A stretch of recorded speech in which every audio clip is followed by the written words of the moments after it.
Hello friends, আসসালামু আলাইকুম। আশা করি আপনারা সকলেই ভালো আছেন। আলহামদুলিল্লাহ, আমিও ভালো আছি। এই ফুলগুলো তৈরি করেছে আমার বড় মেয়ে ক্লে দিয়ে। দেখতে অনেক সুন্দর হয়েছে, তাই না? তারপর কিছুদিন থেকে কাপড়গুলো রাখা ছিল, নতুন জামা কাপড় ধুয়ে পরিষ্কার করে এখন নিয়ে আসলাম গুছানোর জন্য। কাপড়গুলো গুছিয়ে আলমারির মধ্যে রেখে দিব। যে কাপড়গুলো গুছিয়ে নিয়েছি, বড় মেয়ে ছোট মেয়ে সবার কাপড় আছে, বেডশিটগুলো এখন উঠিয়ে রাখবো। মেয়েরা ঘুরতে গিয়েছিল, কাপড়গুলো পরিষ্কার করে রাখা হয়নি। আজ কাপড়গুলো ধুয়ে পরিষ্কার করে রেখে দিলাম। তারপরে যে ছোট মেয়ের জন্য সকালে নাস্তা বানিয়ে নিলাম, ছোট মেয়েকে খাওয়াই। তারপর আমার দুই মেয়ে তো রোজা রাখে, বড় মেয়ে মেজো মেয়ে, আর ছোটো মেয়েটার জন্য একটু নাস্তা তৈরি করে নিতে হয়, ওকে খাওয়াই। তারপর চলে যাব ইফতারের আয়োজন করার জন্য।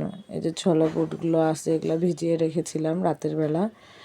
এখন এটাকে সিদ্ধ করার জন্য রেখে দেব। এর মধ্যে পানি দিয়ে সিদ্ধ করে নিব। যে সিদ্ধ করা হয়ে গেছে, এর মধ্যে ঢেলে রেখে দিব। তারপর পেঁয়াজগুলোকে লাল করে নিব। পেঁয়াজ লাল হয়ে গেলে তারপর এর মধ্যে আদা রসুন জিরা সব মশলা দিয়ে কিছুক্ষণ কষিয়ে নিব।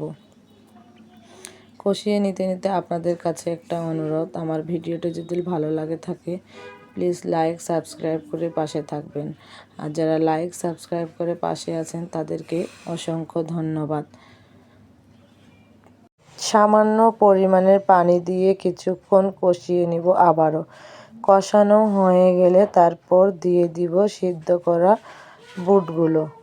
সিদ্ধ করা বুট দিয়ে কিছুক্ষণ নেড়েচেড়ে কষিয়ে নিব।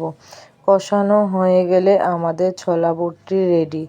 এভাবে বাসায় রান্না করে নেবেন, দেখবেন অনেক মজা রেসিপি। দেখতেই পাচ্ছেন আমাদের ছোলা বুটটি রেডি। ভিডিওটি এখানেই শেষ করতেছি। আল্লাহ হাফেজ।